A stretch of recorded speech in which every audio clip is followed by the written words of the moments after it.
brillante carrera en el ejército soviético entre los miembros más influyentes de la Unión Soviética. Era un modelo, un emblema del régimen soviético. Pero en 1960 traiciona a su país y ofrece sus servicios al enemigo estadounidense.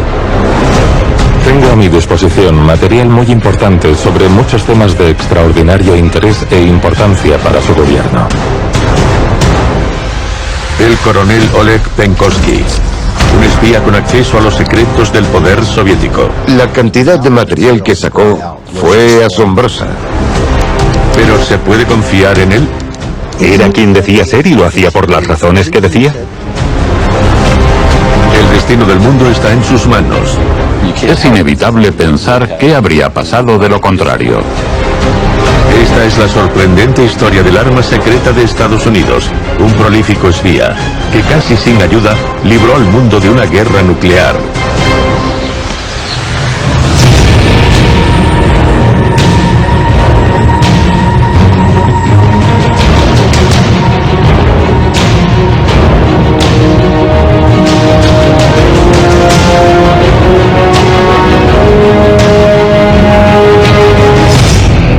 Espías de guerra.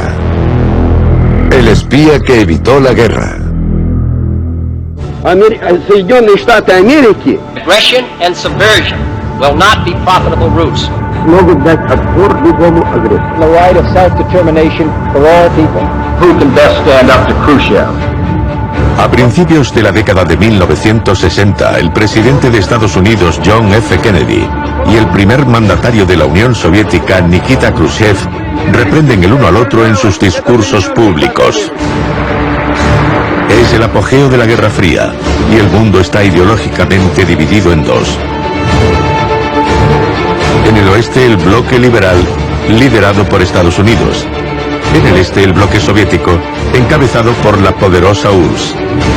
Separados por un telón de acero, los dos gigantes se provocan mutuamente con la amenaza de armas atómicas. De repente, en el corazón del Caribe, un pequeño enclave soviético aumenta la tensión de la Guerra Fría. Su nombre, Cuba. Good evening, my fellow citizens. Within the past week, unmistakable evidence has established the fact that a series of offensive missile sites is now in preparation on that imprisoned island. El 22 de octubre de 1962, el presidente Kennedy anuncia el inmediato establecimiento de un bloqueo naval de la isla para impedir cualquier nueva entrega de armas. La noticia impacta como una onda expansiva. ¿Se atacarán las dos potencias mundiales desencadenando la Tercera Guerra Mundial? Si Khrushchev decidía ignorar el bloqueo naval, había muchas posibilidades de entrar en guerra. Y dadas las circunstancias, en 1962, las posibilidades de llegar a una guerra termonuclear eran muchas.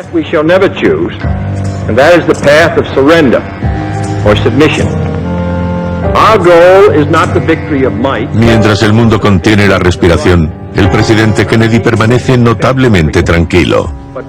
Su secreto, una fuente fortuita de información situada en el corazón del poder soviético, en Moscú. That goal will be achieved.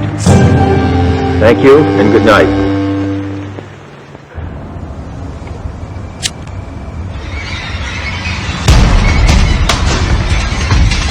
La clave para evitar la guerra nuclear comienza una noche de verano con unos extraños que se encuentran en el puente Mosboretsky. Un hombre disfruta de las vistas y dos estudiantes estadounidenses, Eldon Ray Cox y Henry Lee Cobb, regresan del Teatro Bolshoi. El hombre les pide fuego y a continuación les hace una petición mucho más insólita.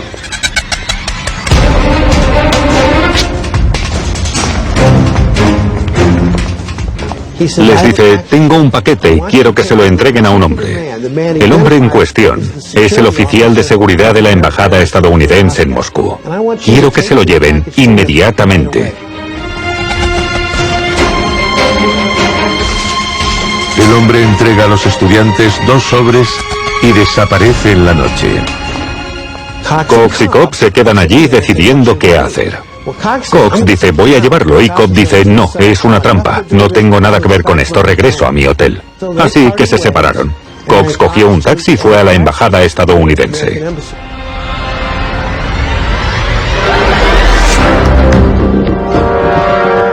Aquí en la sede de la CIA se conservan los archivos más importantes de la historia de Estados Unidos. La mayoría están clasificados como alto secreto, pero entre los documentos entregados por el misterioso hombre del puente había 2 cartas idénticas mecanografiadas, hechas públicas hace unos años. Originalmente escritas en ruso, fueron traducidas al inglés por la embajada estadounidense. Mi querido señor, se dirige a usted un buen amigo. Un amigo que ya se ha convertido en su soldado guerrero por el ideal de un mundo verdaderamente libre, por el que su y ahora mío presidente, gobierno y pueblo están sacrificando tanto esfuerzo. Le pido que crea la sinceridad de mis pensamientos. En este momento tengo a mi disposición material muy importante sobre muchos temas de excepcional interés e importancia para su gobierno. Las cartas no están firmadas. ¿Quién es este hombre misterioso? ¿Y qué quiere realmente? Adjunta a las cartas hay una sola fotografía aún clasificada que dio a la CIA una pista para averiguar su identidad. Cuando abren el paquete en la embajada estadounidense, encuentran la fotografía de un hombre con uniforme militar, la cabeza cortada y una flecha apuntando hacia abajo donde dice, yo soy. Y también la fotografía de un soldado estadounidense, un oficial que había sido agregado militar en Turquía. Sabe que con esa fotografía podremos buscar en el registro diplomático de la época, dar con el coronel del ejército y averiguar quién es el de la foto. Fue una buena jugada de su parte.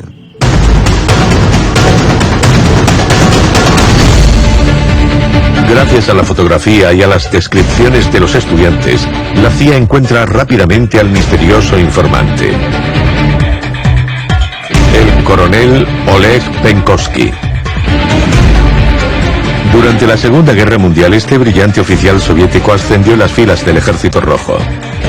En 1949 ingresó en la Academia Diplomática Militar, donde se formaban los futuros agentes del GRU, el Servicio Soviético de Inteligencia Militar. Con solo 30 años, es ascendido a coronel. Tras comenzar su carrera en Turquía, se convierte en subdirector de coordinación del Comité Soviético de Investigación Científica.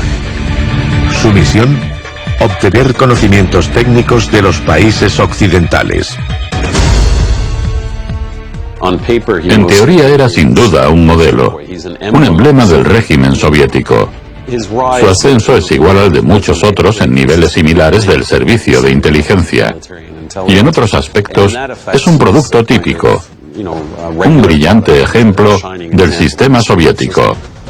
Por ello, la reacción inicial de la CIA fue pensar que se trataba de una trampa. Pensaban que era una maniobra de desinformación y que en realidad trabajaba para el KGB o el GRU.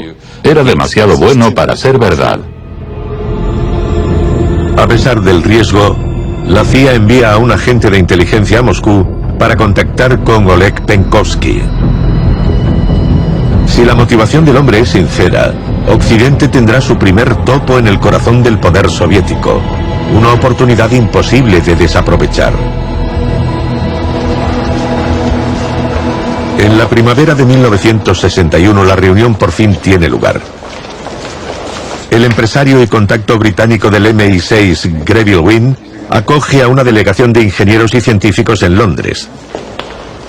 A la cabeza de este pequeño grupo está Oleg Penkovsky.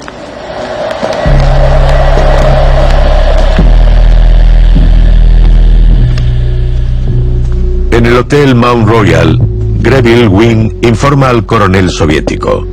Unos agentes occidentales le esperan en la suite 360. Allí hay 2 agentes de la CIA, Joe Bulick y George Kisvolter. La presencia de George Kisvolter era clave dada sus increíbles habilidades rusas y su facilidad para conectar con los rusos. Y luego estaban Sergei Shergold y Michael Stokes por el MI6. Así que había 4 agentes de gran experiencia reunidos con él. Comienza el interrogatorio. En todas las operaciones de cualquier servicio de inteligencia, siempre que hay una nueva fuente, la primera pregunta ¿es un hombre de buena fe? En otras palabras, ¿es de fiar? ¿Es quien dice ser? ¿Y lo hace por la razón que dice? ¿O ha sido enviado para engañarnos? En nuestro campo, lo llamamos comprobación de activos. Y el proceso comienza con un completo y amistoso informe de cómo y por qué quiere estar en esa habitación, con esos 4 agentes de inteligencia. Durante esta primera reunión, los agentes descubren que la carrera del coronel Penkovsky en el GRU se ha quebrado recientemente. Sus problemas habían comenzado 4 años antes, en 1956. Durante su misión en Turquía, denuncia al jefe de la delegación del GRU en Estambul por corrupción. Pero en lugar de atender sus quejas, Moscú entierra el caso y releva a Penkovsky. Poco después de su regreso a Rusia, el KGB abre una investigación sobre él. Y lo que descubren pone en peligro toda posibilidad de ascenso. Hace aproximadamente un año, me llamó el jefe de la dirección de personal para preguntarme sobre mi padre. Me dijo, estos son los antecedentes que usted ha declarado, y esto es lo que hemos descubierto sobre su padre. Usted dijo simplemente que falleció. Todo era porque mi padre fue un oficial blanco. El KGB descubre que el padre de Penkovsky había luchado en defensa del zar contra los revolucionarios bolcheviques a finales de la década de 1910. Es un delito grave. De haber salido antes a la luz, nunca habría entrado en el GRU. Una vez que el KGB lo descubrió, determinó que él y su familia no podían volver a salir al extranjero. Penkovsky estaba a punto de cumplir 25 años de servicio y tenía una mancha en su expediente. Pensaba que iban a retirarlo. Nunca sería ascendido a general. Nunca estaría entre los que realmente tenían acceso a lo mejor que había en la Unión Soviética. Penkovsky se vio metido en una carrera contrarreloj. Debía acumular tal crédito en el MI6 y en la CIA para que, si se retiraba y perdía su posición, pudiera desertar y tener una buena vida.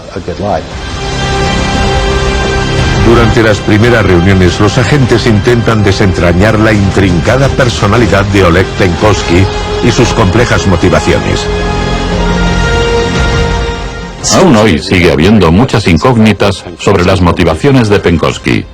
No todos los expertos en Penkovsky coinciden en cuál fue el principal desencadenante. Oleg Penkovsky es una figura curiosa, es increíblemente arrogante. Quizás tuviera delirios de grandeza por su propia importancia y por servir a estadounidenses y británicos. Y sabemos con certeza, especialmente por sus interrogadores, que una de las motivaciones era que se consideraba tratado injustamente por el sistema soviético. Y no hay duda de que eso se aceleró una vez que Khrushchev llegó al poder. Detestaba a Khrushchev, no le gustaba nada. No sabemos hasta qué punto lo conocía, pero llegó a la conclusión de que Khrushchev era imprudente y peligroso en su gestión de los asuntos exteriores. Así, la motivación o iniciativa de traicionar nació de entre esas dos cosas. Le preocupa mucho Khrushchev y lo que va a hacer con las armas nucleares. Le preocupa muchísimo el destino de su país. Se considera un patriota y cree que alguien necesita saber lo que está pasando en su país. Durante su estancia en Londres, Penkovsky mantiene una serie de reuniones con la CIA y el MI6. 16 entrevistas en 15 días. 52 horas en total. La razón por la que Penkovsky pudo asistir a 52 horas de reuniones sin que nadie lo echara en falta era que cada vez que venía a Occidente traía una enorme lista de encargos. No solo para su familia, sino para todos sus amigos. Lo que hacíamos para ayudarle era ir a comprar las cosas de su lista mientras él se dedicaba a compartir secretos. Cuando volvía a su habitación lo hacía cargado de bolsas de compras y todo el mundo entendía qué había estado haciendo. Comprar cosas que era imposible conseguir en la Unión Soviética. Estos cientos de páginas de conversaciones transcritas revelan detalles específicos sobre el GRU, el corazón de la inteligencia de la Unión Soviética. Es una organización que Penkovsky conoce como la palma de su mano, porque forma parte de ella. Los documentos técnicos que sacó eran increíbles, geniales. Puso en peligro a más de 300 agentes del KGB y del GRU. Nombres, fotografías, de todo. Fue increíble. Aunque no hubiéramos tenido otra reunión con él, después de ese primer encuentro, habría cumplido con creces. La cantidad de material que sacó era asombrosa. Estadounidenses y británicos se quedan asombrados con lo que les cuenta. Es la gallina de los huevos de oro. Tiene gran cantidad de información y conocimientos que ellos ignoraban.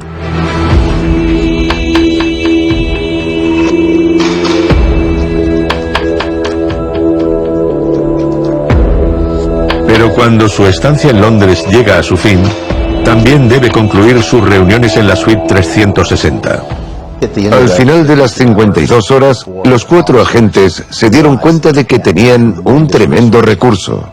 Pero ese recurso iba a volver al entorno de más difícil gestión que podían afrontar.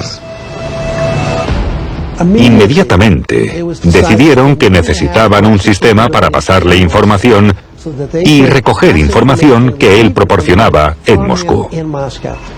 Era algo muy peligroso porque solo en Moscú había 7000 personas en el equipo de vigilancia del KGB, así que era muy difícil tener una fuente humana en Moscú. Pero decidieron que había que hacerlo.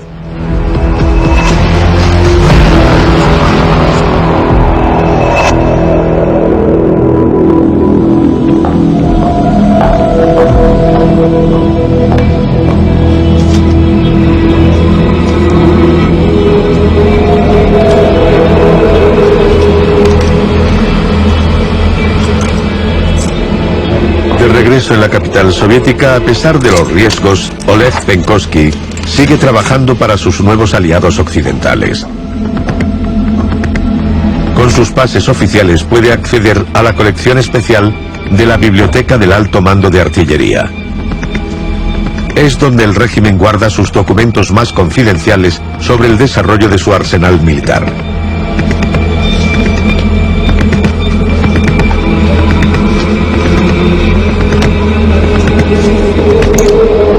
La CIA le proporcionó una Minox, una cámara en miniatura, una pequeña maravilla tecnológica.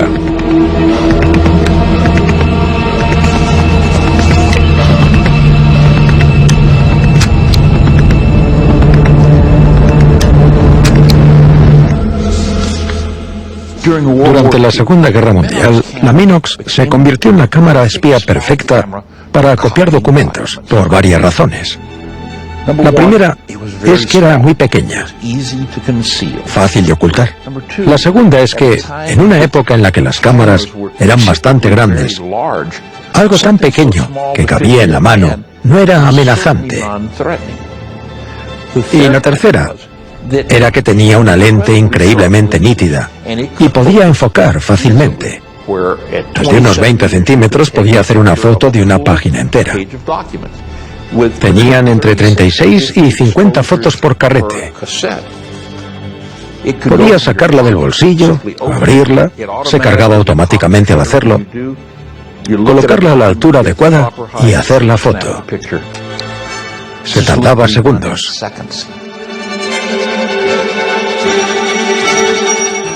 Y los principales servicios de inteligencia la utilizaron durante la Segunda Guerra Mundial. Durante días, el espía fotografía innumerables documentos en absoluto secreto.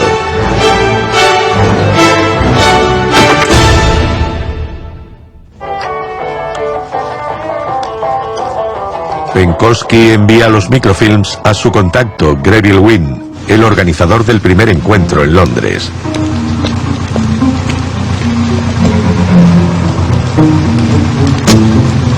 El industrial británico viaja a menudo entre Oriente y Occidente, así que para el MI6 y la CIA es el correo ideal.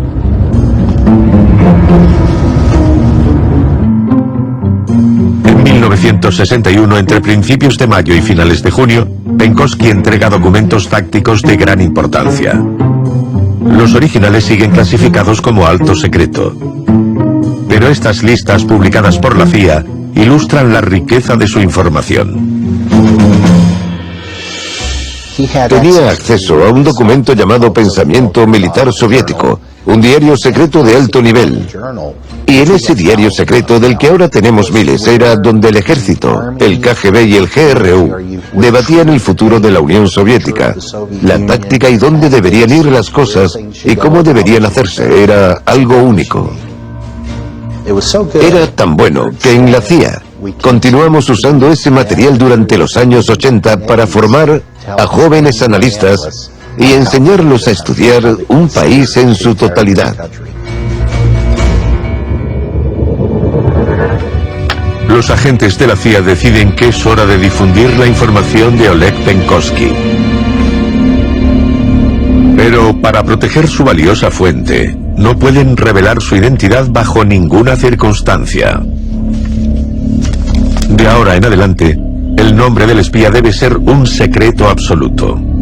La información que ha proporcionado se divide en varias categorías, como si procediera de diferentes informantes. Separamos la información en una sección llamada Iron Bark, que era el pensamiento militar soviético, los documentos que él fotografió, y otra llamada Chikadi. Y Chikadi contenía documentos y material del GRU, pero también sus comentarios sobre varios aspectos de la Unión Soviética.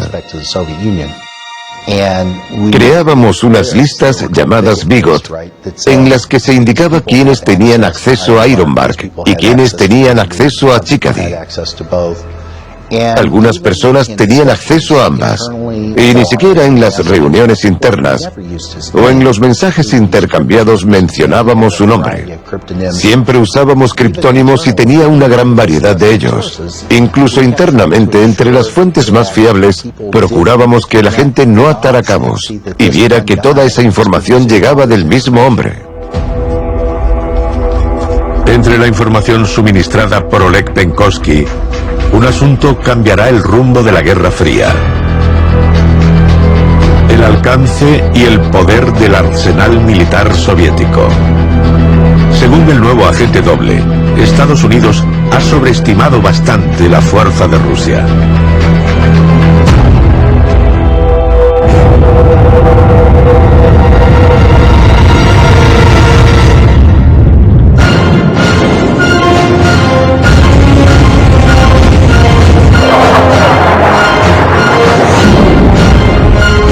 A finales de los años 50, Estados Unidos y la Unión Soviética poseen la bomba atómica. Los dos bandos compiten por construir el misil más potente, con el mayor alcance y la mayor precisión posibles.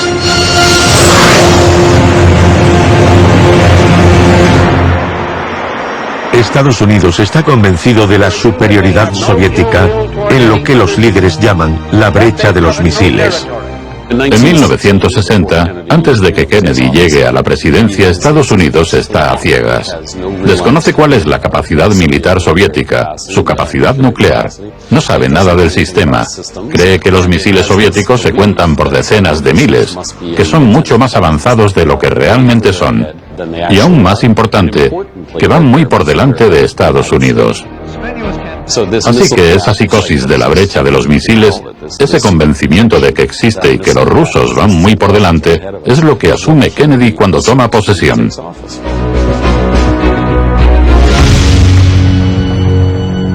Oleg Penkovsky sugiere que la temida brecha de los misiles es una ilusión. Afirma que la mayoría de los misiles nucleares soviéticos ni siquiera están operativos. Nikita Khrushchev es solo un excelente mentiroso. En cuestiones tan importantes como los misiles estratégicos y ataques con armas estratégicas, miente. Y expone lo que quiere como si fuera cierto. Créanme, miente descaradamente. La información de Penkovsky sobre el débil arsenal soviético es transmitida a importantes miembros de la CIA y otras agencias gubernamentales. Pero el secretismo que rodea a esta nueva fuente levanta dudas. Sobre todo porque las revelaciones de Penkovsky contradicen las creencias más arraigadas sobre la fuerza soviética. La interpretación ortodoxa de la Unión Soviética, hasta las revelaciones de Penkovsky, era que íbamos a la zaga de la potencia soviética y que la capacidad de sus sistemas de misiles era muy superior a la nuestra. Tanto el ejército estadounidense como los servicios de inteligencia e incluso el pueblo estaban convencidos de ello. Y sus afirmaciones pedían a todo el mundo que cambiara su punto de vista, cosa que no todos estaban dispuestos a hacer. Había miembros del ejército estadounidense que decían, no, esto tiene que ser falso, se trata de una maniobra de desinformación de los soviéticos, o como poco es una información realmente dudosa. Y supongo que es justo decir que muchos no querían reconocerlo porque no servía a sus intereses. En los 60 había una infraestructura económica enorme tras el ejército estadounidense y su adquisición de armas. Por lo tanto, nadie de ese sector quería creer a Penkovsky y su idea de que la Unión Soviética ya no era la número 1, sino la número 2. A causa de este retroceso, en junio de 1961, responsables de inteligencia deciden no revelar la información de Penkovsky al presidente Kennedy. Pero Penkovsky sigue trabajando en la sombra.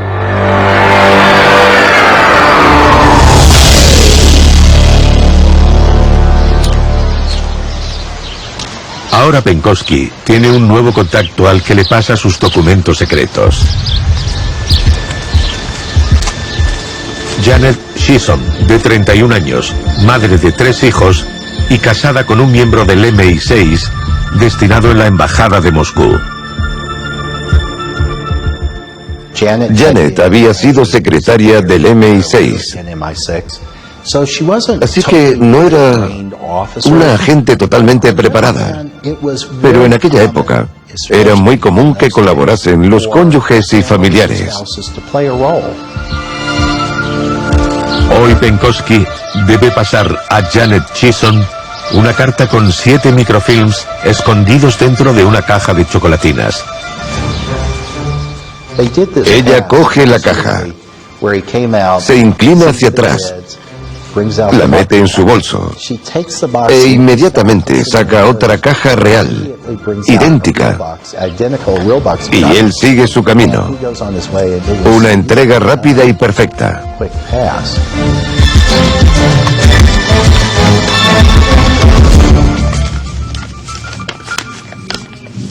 La CIA analiza el microfilm y la carta. El contenido pertenece a una ciudad que ha estado sometida a grandes tensiones desde la Segunda Guerra Mundial, Berlín. Tras la rendición de la Alemania nazi en 1945, los vencedores dividen el país. Berlín, la capital, se encuentra en la zona rusa.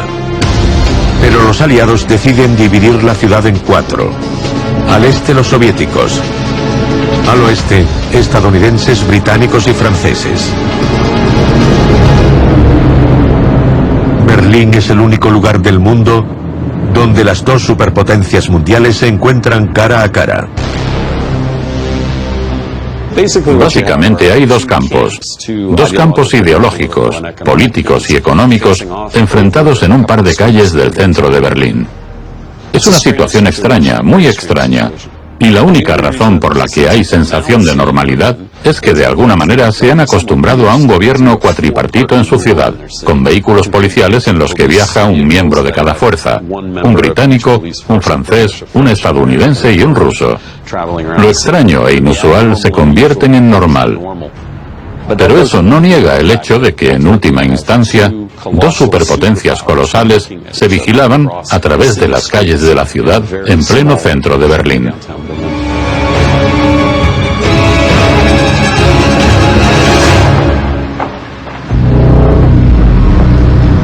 Pero una mañana de verano de 1961, el mundo se despierta asombrado al descubrir un muro de 160 kilómetros de largo y 4 metros de alto que atraviesa el corazón de Berlín.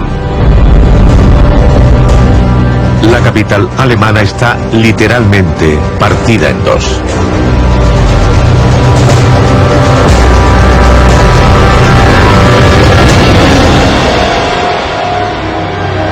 Amigos, parejas, familias enteras son separadas por el muro. La indignante actuación conmociona a los aliados.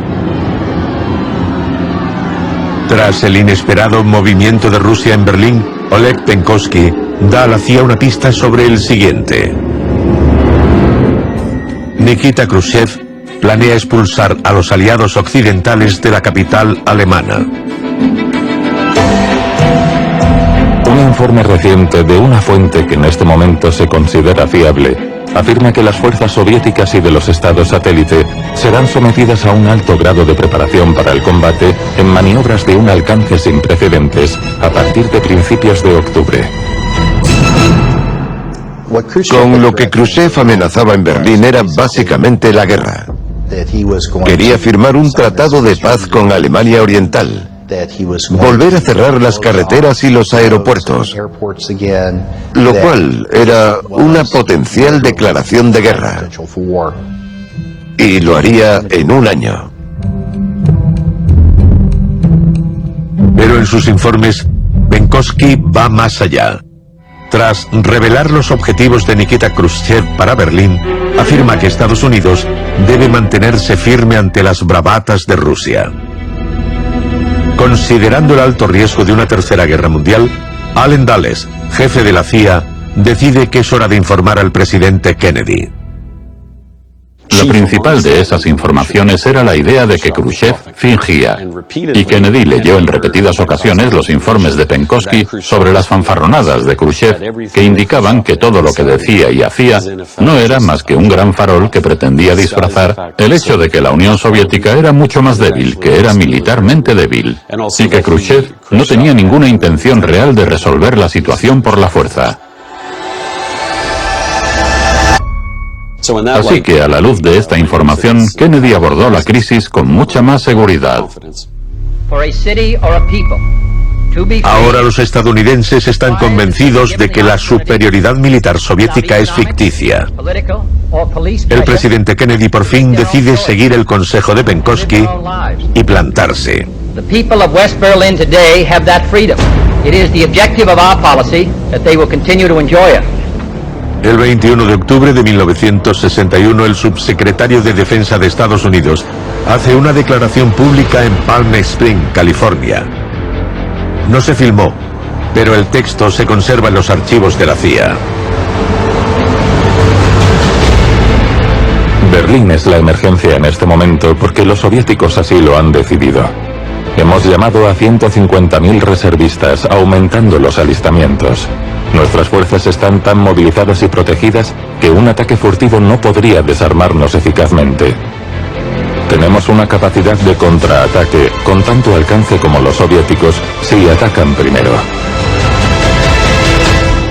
El discurso del secretario de Defensa de Estados Unidos en octubre de 1961 es una ocasión histórica.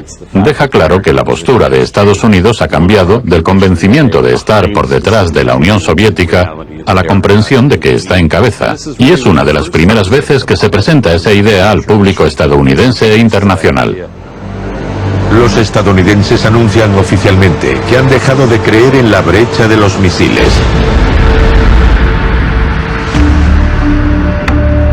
En el lado soviético se impone la realidad.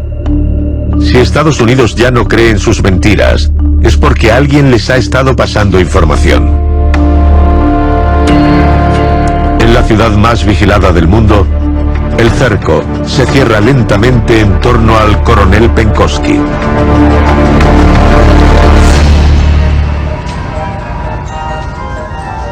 A finales de 1961, Penkovsky sigue compartiendo información con su contacto Janet Shisson, ignorante de la estrecha vigilancia del servicio secreto soviético sobre él. ¿Fue delatado por un espía soviético infiltrado en las agencias de inteligencia occidentales? Existen numerosas hipótesis, pero nadie lo sabe con certeza. En enero de 1962, Penkovsky envía un informe alertando a los oficiales de su caso que han seguido a Janet. Ponen fin a sus citas en la calle optando por encuentros breves y menos frecuentes en acontecimientos públicos. Pero lo que Penkovsky no sabe es que el objetivo del KGB no es Janet, es él.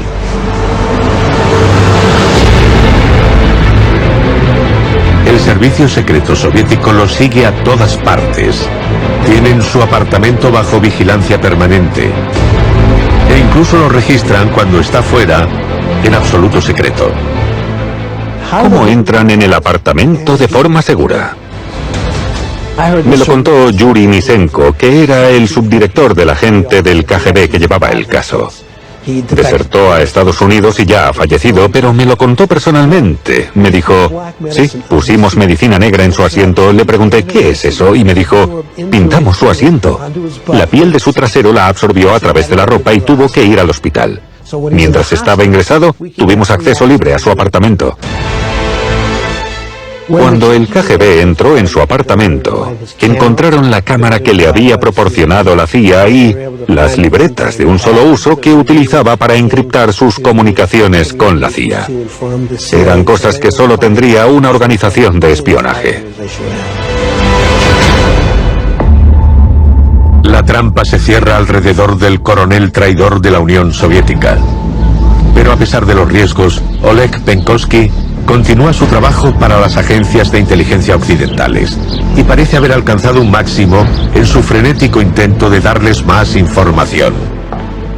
Era imposible contenerlo.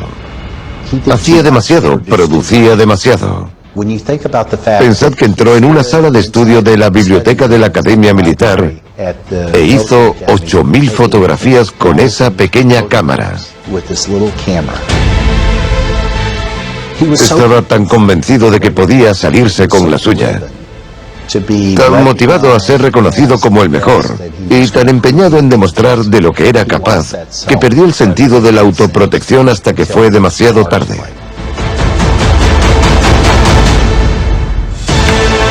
En uno de sus informes decía que quería ser el mayor espía de la historia. Afortunadamente, Penkovsky tuvo tiempo suficiente para compartir miles de páginas de inteligencia de alto nivel con Occidente. Porque al salir a la luz su traición, una de las mayores crisis de la Guerra Fría está a punto de estallar en un pequeño país que cada vez preocupa más en el bloque occidental, Cuba.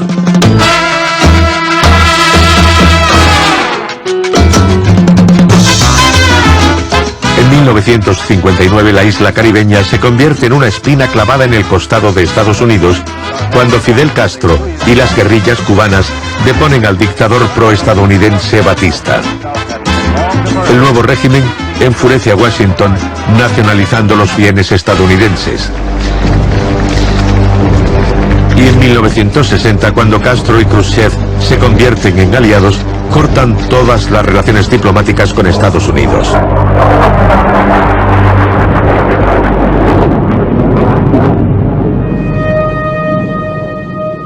El 14 de octubre de 1962, un avión de reconocimiento estadounidense toma fotografías de la isla de Cuba.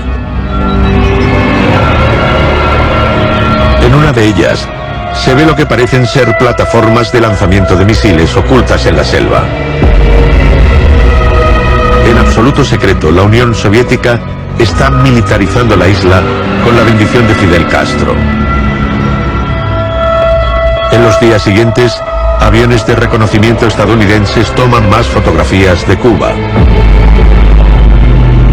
Junto con las plataformas de lanzamiento, los soviéticos han traído varios bombarderos y casi 40 misiles con un alcance de más de 1.500 kilómetros.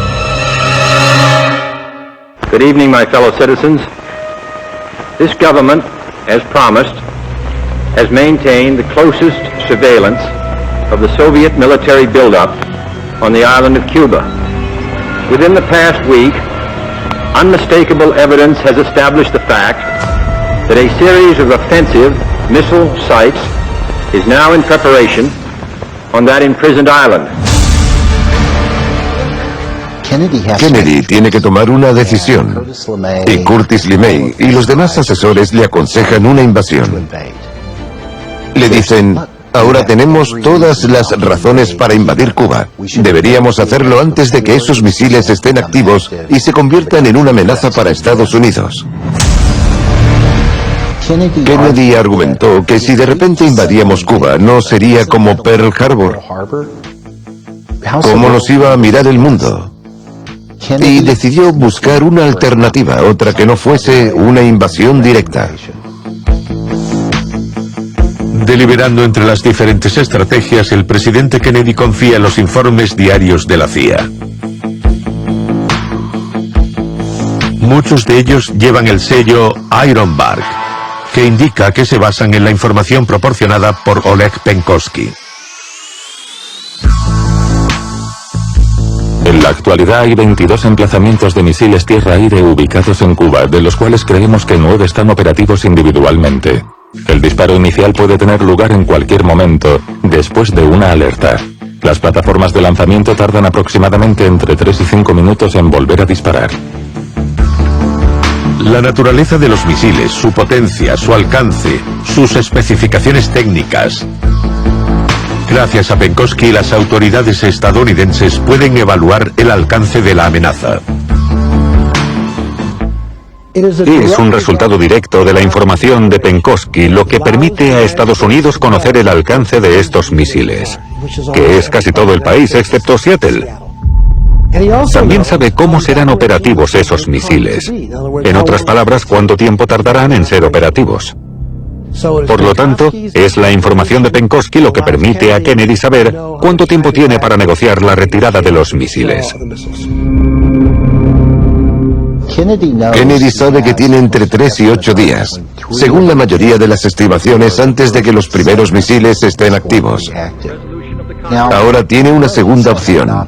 Si intenta la cuarentena y no consigue solucionarlo, todavía podía seguir adelante con el plan de invasión. A strict quarantine on all offensive military equipment under shipment to Cuba is being initiated.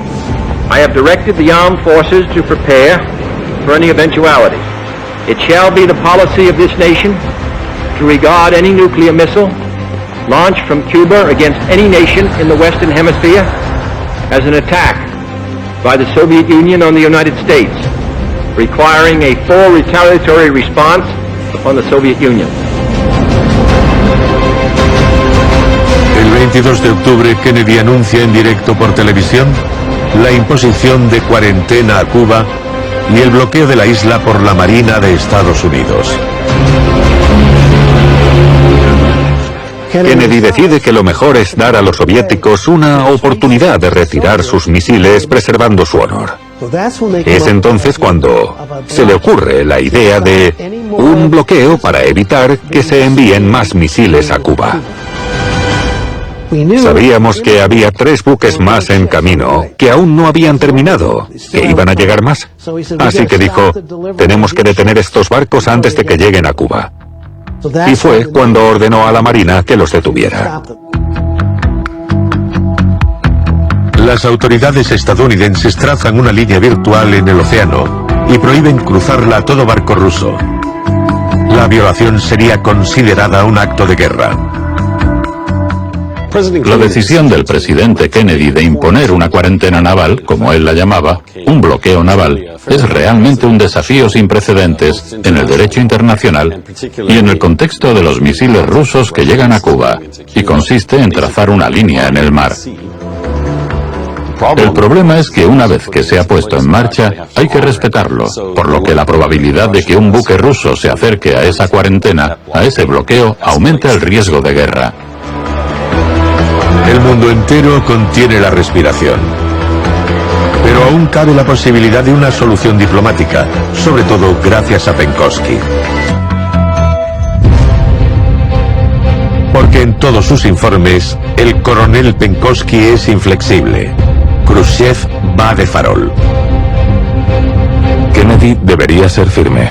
Khrushchev no va a disparar ningún misil. No está preparado para la guerra. Respeto y amo a Estados Unidos, y si yo estuviera en lugar de Kennedy, me mantendría firme. El mensaje constante de Penkovsky durante toda la crisis es que Nikita Khrushchev está mintiendo, que en casi todos los aspectos, la Unión Soviética es un tigre de papel.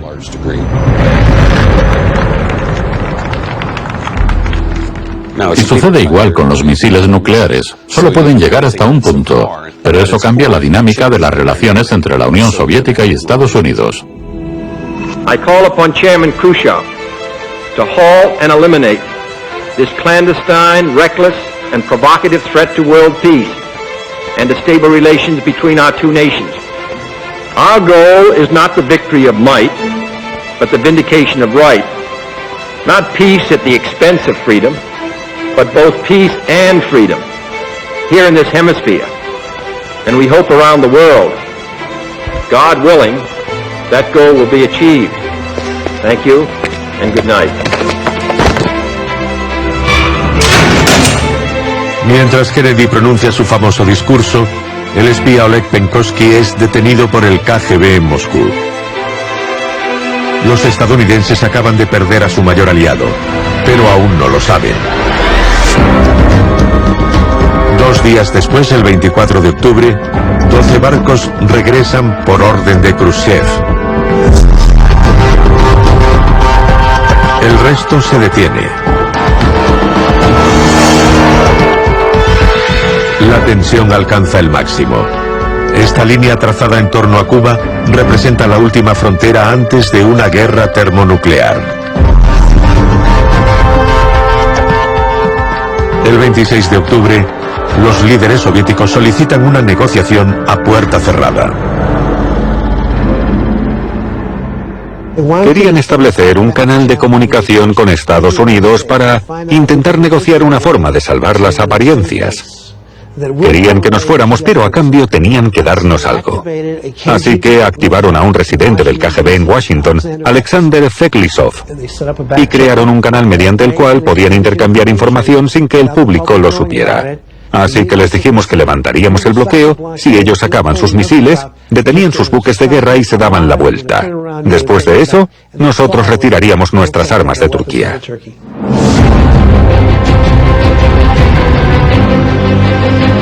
Las negociaciones secretas duran varios días. Pero durante este tiempo la confrontación continúa y ambos bandos mantienen su posición. Todo el mundo está en alerta, listo para actuar ante la más mínima agresión. Finalmente, el 28 de octubre, la Unión Soviética retira sus barcos y promete desmantelar todas las instalaciones en Cuba. A cambio, los estadounidenses aceptan no atacar la isla. Y en secreto, Kennedy también promete desmantelar 15 misiles nucleares con base en Turquía, Italia y Gran Bretaña. La crisis ha terminado y el mundo respira aliviado.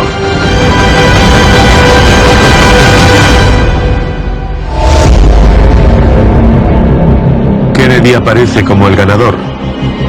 Ha mantenido la calma ante la hostilidad. Sin embargo, Khrushchev parece débil, acusado por su propio bando de retirarse. Pero el único derrotado de esta historia es sin duda Oleg Penkovsky. En mayo de 1963 es juzgado en un tremendo espectáculo. Al final del juicio, el espía es condenado a muerte y ejecutado el 16 de mayo de 1963.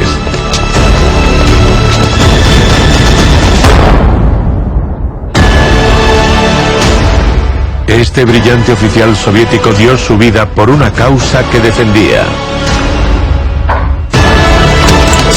En solo 18 meses, sacudió a la poderosa Unión Soviética y cambió radicalmente el equilibrio de poder entre Oriente y Occidente. Los expertos son unánimes. Oleg Penkovsky desempeñó un papel crucial en la resolución de la crisis más grave de la Guerra Fría. Lo que hizo Penkovsky fue permitir que los estadounidenses, en el momento más crítico de la historia de la humanidad, la crisis de los misiles de Cuba, tuvieran un conocimiento que antes no tenían. Así que no nos equivocamos al decir que Penkovsky ayudó a evitar una guerra termonuclear. Pagó el mayor precio, pero el ambicioso coronel Oleg Penkovsky logró su objetivo: convertirse en uno de los mejores espías de la historia, y ayudó a salvar al mundo de la guerra nuclear. Este tipo estaba en el lugar adecuado en el momento adecuado y tenía la motivación para darnos información muy importante en un periodo de tiempo muy corto. Tras haber enseñado espionaje durante toda mi vida profesional, no conozco ninguna fuente humana más importante que Oleg Penkovsky. Tiene que ser considerado uno de los mejores, si no el mejor espía de todos los tiempos, por todo lo que contribuyó.